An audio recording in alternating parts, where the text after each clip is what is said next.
विलायत न्यूज़ में आपका स्वागत है। देश विदेश, मिडिल ईस्ट और इस्लामी देशों की अहम खबरों के लिए आप देख रहे हैं हमारा खास प्रोग्राम वर्ल्ड बुलेटिन। बुलेटिन की शुरुआत में बात करेंगे आयतुल्लाह सिस्तानी से मुलाकात के लिए पहुंचे वेटिकन सिटी के डेलीगेशन की खबर के साथ।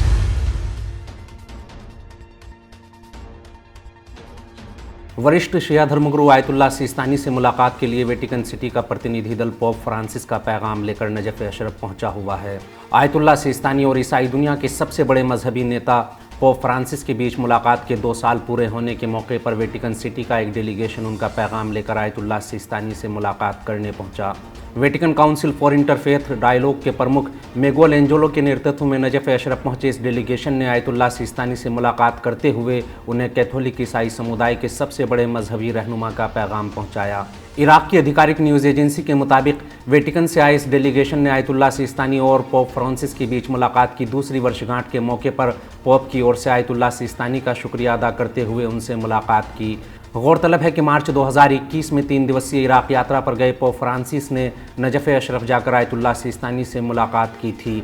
बगदाद, नजफ़ अशरफ, मूसल के अलावा पोप फ्रांसिस ने इराक के तारीखी शहर बाबुल, किरकुश और ऐतिहासिक मेसोपोटामिया के बेहद अहम सुमेरियन शहर उर का दौरा भी किया था। 50 मिनट से भी लंबी चली आयतुल्लाह सिस्तानी और पोप की मुलाकात के बाद वेटिकन सिटी ने एक खास बयान जारी किया था। इस मुलाकात के बाद नजफ़ अशरफ में आयतुल्लाह सिस्तानी के दफ्तर और वेटिकन से फ्रेंडशिप बिटवीन रिलीजन्स को लेकर अहम बयान दिया गया था। अगली खबर सऊदी इसराइल रिश्तों पर आले सऊद की शर्त और अमेरिका की उलझनों को लेकर है।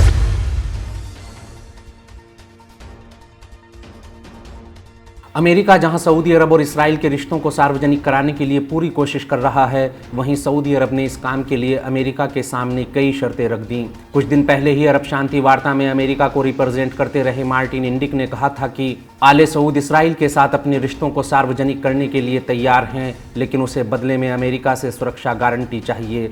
अल खलीज अल जदीद की रिपोर्ट के मुताबिक मार्टिन इंडिक ने कहा था कि आले सऊद ने अमेरिका और इसराइल दोनों ही देशों को साफ शब्दों में अब्राहम समझौते में शामिल होने के लिए अपना सकारात्मक रुख बयान कर दिया, लेकिन बदले में आले सऊद को अमेरिका से सिक्योरिटी गारंटी चाहिए।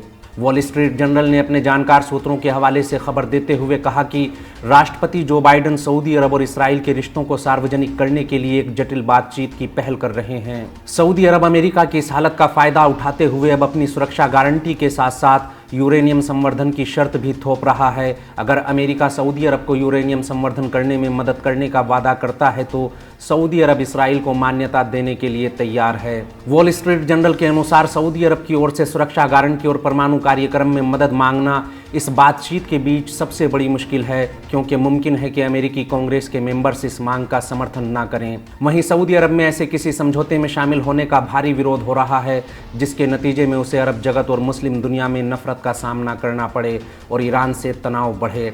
खासकर ऐसे ज़माने में जब फ़िलिस्तीन में इसराइल के खिलाफ नफरत अपने चरम पर है और खूनी संघर्ष बढ़ रहा है। हालांकि सऊदी अरब ने बार बार कहा है कि इसराइल से रिश्ते सार्वजनिक करने के लिए उसका पहला मुद्दा फ़िलिस्तीन है, लेकिन इसराइली अधिकारियों ने खुल्लम खुल्ला बयान देते हुए कहा कि हाल ही में सऊदी अरब और इसराइल के बीच बातचीत में हमने उन्हें रियायतें तो बहुत दी हैं, लेकिन सऊदी अरब की ओर से कभी भी फ़िलिस्तीन को लेकर कोई ख़ास मांग नहीं की गई। अब इसराइल से रिश्ते सार्वजनिक करने के लिए सऊदी अरब ने यूरेनियम संवर्धन और अपनी खुद की ईंधन उत्पादन प्रणाली के लिए अमेरिका से मदद मांगी है।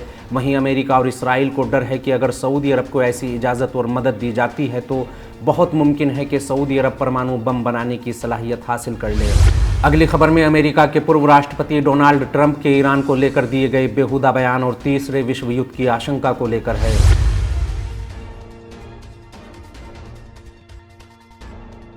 अमेरिका के पूर्व राष्ट्रपति डोनाल्ड ट्रंप ने एक बार फिर ईरान के खिलाफ जहर उगलते हुए कहा कि अमेरिका ईरान को लेकर बहुत बड़ी गलती कर रहा है। उन्होंने कहा कि दुनिया चीन को अमेरिका के लिए सबसे बड़ी चुनौती समझ रही है, लेकिन मैं मानता हूं कि अमेरिका के लिए असली खतरा चीन नहीं बल्कि ईरान है।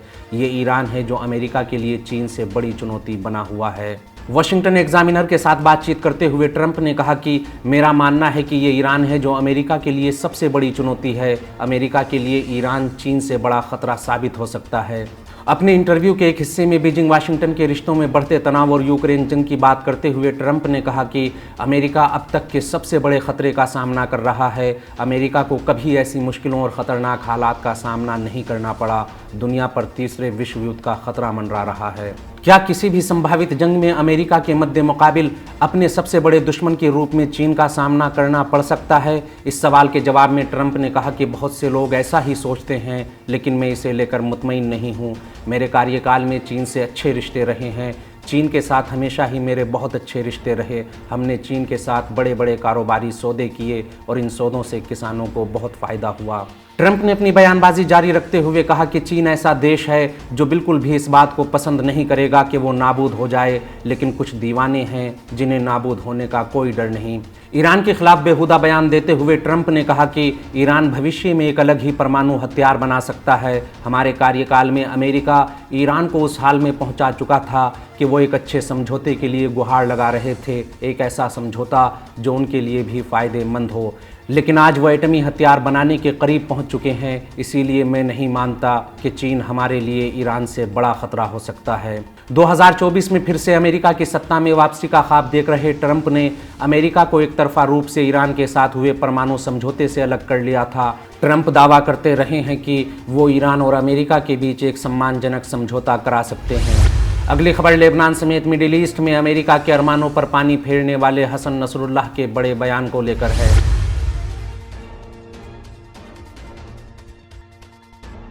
लेबनान के प्रभावी राजनीतिक दल और लोकप्रिय जन आंदोलन हिजबुल्लाह के general secretary Sayyed Hassan Nasrallah ने इमाम मेहदी ग्रुप ऑफ स्कूल्स की स्थापना की 30वीं वर्षगांठ के अवसर पर कोरोना और लेबनान में जारी आर्थिक संकट के बीच लेबनान के टीचरों के साहसिक कामों और उनकी खिदमत का जिक्र करते हुए कहा कि आज दुश्मन हमारी मजहबी पहचान और धार्मिक वैल्यूज़ को निशाना बनाने की कोशिश कर रहा है। Islamic education and training institute की देखरेख में चलने वाले इमाम मेहदी स्कूल्स के 30 वर्ष पूरे होने के मौके पर अपने खिताब में सैयद हसन नसरुल्लाह ने कहा कि पहले मीडिया और टीवी चैनलों पर घर के बुजुर्गों का कंट्रोल होता था, लेकिन आज ऐसा मुमकिन नहीं है। आज समाज के बीच जो भी मजहबी अक़दार और धार्मिक वैल्यूज़ मौजूद हैं उन्हें मिटाने की कोशिश हो रही है और ये बात तालीमी सिस्टम में नज़र भी आ रही है। सैयद हसन नसरुल्लाह ने कहा कि स्कूल, कॉलेज और यूनिवर्सिटीज़ में नशा फैलाया जा रहा है। अमेरिका एजुकेशन सिस्टम पर कब्ज़ा जमाए हुए है और कोशिश कर रहा है कि कॉलेज और यूनिवर्सिटीज़ में होमोसेक्सुअल कल्चर को बढ़ावा दिया जाए और इसे एक आम बात बना दी जाए। टीचर खुद को एक नौकर पेशा ना समझें, बल्कि समाज की तामीर और तरक्की को अपनी जिम्मेदारी समझते हुए नई नस्ल की अच्छी तरबियत करें। सैयद हसन नसरुल्लाह ने अमेरिका की साजिशों का जिक्र करते हुए कहा कि अमेरिका अफ़गानिस्तान और इराक में शिकस्त खा चुका है। मिडिल ईस्ट को लेकर उसकी जो भी योजना थी वो भी नाकाम हो चुकी। दुश्मन ने हमारे घरों को उजाड़कर हमें बेवतन किया और हमारा कत्लेआम करते हुए कोशिश की कि हमारे अंदर मायूसी और नाउम्मीदी भर दें, लेकिन वो इस मकसद में भी नाकाम रहे। 1985 में अमेरिका के इशारों पर बेरुल अब्दू में हुए कत्लेआम का मकसद भी यही था, जिसमें 75 लोग शहीद हुए और 270 से ज़्यादा घायल हुए थे। सैयद हसन नसरुल्लाह ने कहा कि ग़ैबत इमाम मेहदी का बेहतरीन दर्स उम्मीद है। उम्मीद यानी मुस्तक़बिल, यानी कोई दरवाज़ा बंद नहीं है और हमेशा ये जुल्म और अत्याचार का अंधकार और अंधेरा नहीं रहेगा। सैयद हसन नसरुल्लाह ने कहा कि उम्मीद हमारी दीनी तहज़ीब का एक हिस्सा है। जिसे अल्लाह पर ईमान है उसके यहाँ नाउम्मीदी नहीं है और हमने इसी उम्मीद और ईमान पर साल 2000 और 2006 ईस्वी में प्रतिरोध करते हुए कहा था कि हम दुश्मन की अनबीटेन आर्मी को पीट सकते हैं और हमने ज़ायोनी दुश्मन की नाकाबिल शिकस्त समझी जाने वाली फ़ौज को शिकस्त भी दी। हमारा आज का बुलेटिन यहीं ख़त्म होता है। देश विदेश, मिडिल ईस्ट और इस्लामी दुनिया की अहम खबरें जानने के लिए विलायत न्यूज़ से जुड़े रहिए।